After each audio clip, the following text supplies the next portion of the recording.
This holiday season, we want to give the gift of hope to those in the industry, both in front of and behind the scenes. Production is not only a gift for our entertainment, the industry keeps the city going and flowing. And more production means more for everyone. With me now is Gary Smith, head of Film LA, to discuss hope on the horizon for 2026. I know there's a lot to unpack here. Yeah. This is such a hot topic in our town. But overall, can we expect a little bit more for 2026? I think we can. You know, I think that, as we all know, the California tax credit program was recently expanded. It used to be $330 million. Over this last year, a number of advocates, our board of supervisors, the advocates from the community, stakeholders, et cetera, we got it to 750 and the governor passed it. We're really excited, right? So it's close to, recently 17 awards were just made. We've heard Baywatch is coming, Jumanji, Heat. I mean, these are thousands of jobs. Mr. and Mrs. Smith. Mr. and Mrs. Smith, absolutely.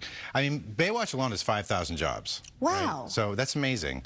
And, you know, here's the thing. People haven't worked in 18 months or longer. You're right. Right? This industry, you know, has been really struggling, not just in California, but all around the country, and indeed the world too, but specifically here. So these tax credit programs are a great sign. We're really excited, but the message here is that ultimately, with the tax credits at the state level coming down, the local jurisdictions, all of our 88 cities, we all need to work together, right? We all need to be looking at our fees. What are we charging? Do we really need to charge $8,000 for a permit? You know, very good point. Do we need that? Is it really going to cost this much money for, you know, to use a building for the day, for instance, right?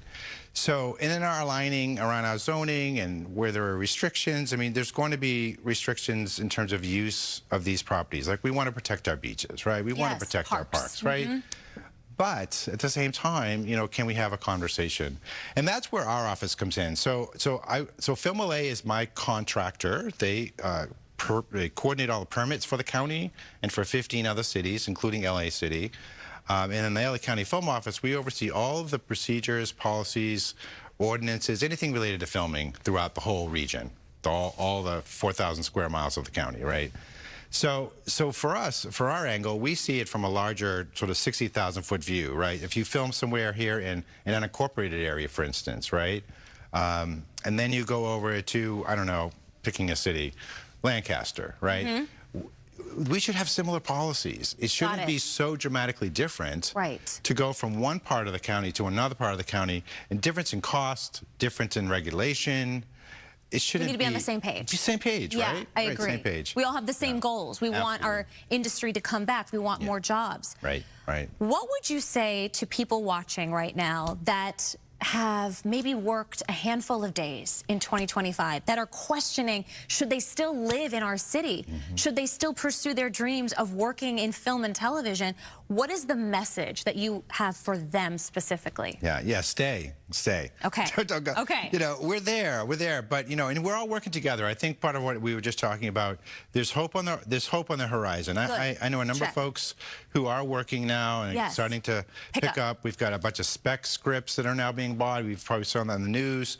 You know, that's a new phenomenon, new content coming, right? We've got vertical production. We've got so many different new technologies happening. So there's hope on the horizon, absolutely. And I think the onus is on us now as jurisdictional leaders, the city, the county, and the city, and all the 88 cities, right? We all have to work together, and we are. You know, you've heard the mayor talk about Baywatch. You've heard Supervisor Horvath talk about the Baywatch. So we have a motion that Supervisor Catherine Barger, Supervisor Lindsay Horvath passed this summer that I'm working on, looking at cutting our red tape, looking at reducing fees. That's big. Innovation fund to help start up new film tech companies. That's great. We need to be in front of the tech because it's always going to change, right? And the fees, like you said. So if somebody's making a small budget film, an indie film, they shouldn't have to pay these outrageous permit fees, whereas you're comparing it to someone who's maybe a bigger blockbuster production. Right on. Absolutely right. And is there a sliding scale there? Can we be flexible, you know? I think there should be. There should be. And we're doing that in the county too. Like, part of my role is anybody can call me. I'm all things film for the county, right? So if a production gets into a problem with a permitting, they can call me directly. They don't have to deal with a mire of this huge bureaucracy. They just call me. That's the point. And I think that best practice is what many of the cities around the region of the 88 are starting to put in place. You can't have productions have to go through all of these different avenues to get an answer. If there's a problem, let's try to resolve it so you can keep going. And that's going to come up with Baywatch. We're going to have multi-jurisdictional lines here, and we're already talking about that. Like, we're going to meet, and we're going to be consistently talking to each other so that that show goes off without a hitch. 5,000 jobs. 5,000 jobs. That's amazing. The hope on the horizon right there. Absolutely. Job watch for Baywatch. Absolutely. Yeah, that's right. It's true. Tell me and tell everyone else, because I've talked about this all the time, where when you see more production in our city, you see more people going out to dinner. You see more people getting their hair done, their nails done. It really is a domino effect. Why is more production good for the city as a whole, even if a household isn't necessarily in the industry? That's a great question, and I love that question. So, yeah, absolutely. So there's no other, I think, economic or industry sector, if you will, that has such an immediate economic impact when they're in your neighborhood, right? So you're filming in, let's say you're filming in Florence Firestone, right? It's an unincorporated area. Right. The crew's going to spend their money at the restaurant. That's right. They may run out of lumber. They may run out of something, and they're going to go to the hardware store, right? They're going to need to buy flowers. You know, people are always going to be spending their money in the community that they're filming in. And that's a really important point. I'm so glad you brought that up, because I get really passionate about that. Because we, in my department, so I'm part of the Department of Economic Opportunity. So that's the county's Economic Development Department. So my film office is within that. Our whole focus is supporting small businesses and workers, right? That's right. So when the industry falls down and it gets disrupted and it's not working, the prop houses suffer.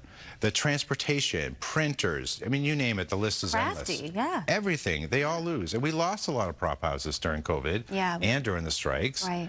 And we put out $4 million in grants to that particular community of businesses last year to help them sustain themselves. So we really need to support that ecosystem. So to your point, when the production is in the community, that wherever that is, all of those businesses, you know, benefit from that. And I don't know of any other industry sector that has that of a far-reaching, as you say, domino effect out from the actual activity itself. And that's an amazing thing. It is an amazing thing. It's a powerful thing, and with great power comes great responsibility. So it almost seems like if I was a city, a smaller city in LA, I would want to attract production. Come shoot in insert city here. We'll roll out the red carpet for you, you know? We'll lower our fees, or we'll do what we can as a community to have you film in our city. It's a good thing to have production in your city. Absolutely, 100%. And you said it spot on. And that is what the conversations are now. I mean, I'm talking to Lancaster and Palmdale, have a great relationship with Santa Clarita, West Hollywood. Of course, the city of LA, we work arm in arm all the time with them. Our 5 supervisors, 5 amazing women run this county. Who run the world? Amazing, right? And they're all really supportive of this industry, from Catherine Barger all the way down to Supervisor Horvath. And so we have a lot of support. Now it's the rubber meets the road. We just sit down, look at our regulations, look at where our fees are. Our fees really, like I said earlier, do we really need to charge that? Is that really what's needed here? Because the economic benefit, as you know, people's lives, jobs, families, people had a hard time paying their rent. They couldn't even put food on the table these last couple of years. You know, we were still in a crisis. We're not out of it. But there's hope there. I think the tax credits are a big thing. All of the movement that's happening at the local level, the conversations. I just had a meeting last week with the California Film Commission about Baywatch. How are we planning? Let's pre-plan that. Let's get everybody together. So talk to Santa Monica. We're talking about that. Okay, great. It sounds like we've gotten the areas covered. You said Palmdale, Lancaster, West Hollywood, Santa Monica.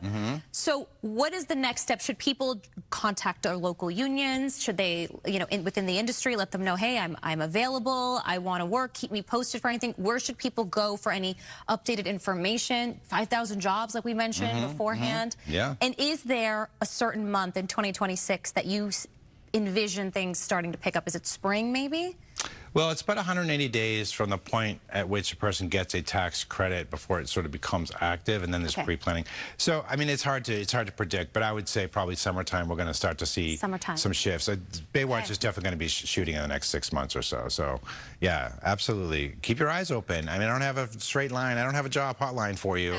But, you know, talk to your friends, be in community, you know, talk to folks who you can. And here's a website where people can go to get more information. Gary, this was so necessary. Thank you. So important. Thank you. I love, you're both smart and so real, and I love the way you explain it because it can be complicated. It is. It can be. But you make it in a way for everyone to understand, and that's what I like about you. Thank you so much. Well, thanks for having me. I really appreciate it. Take a screenshot, take a picture of that website.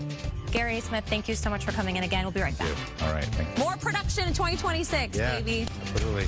Something we can all get behind.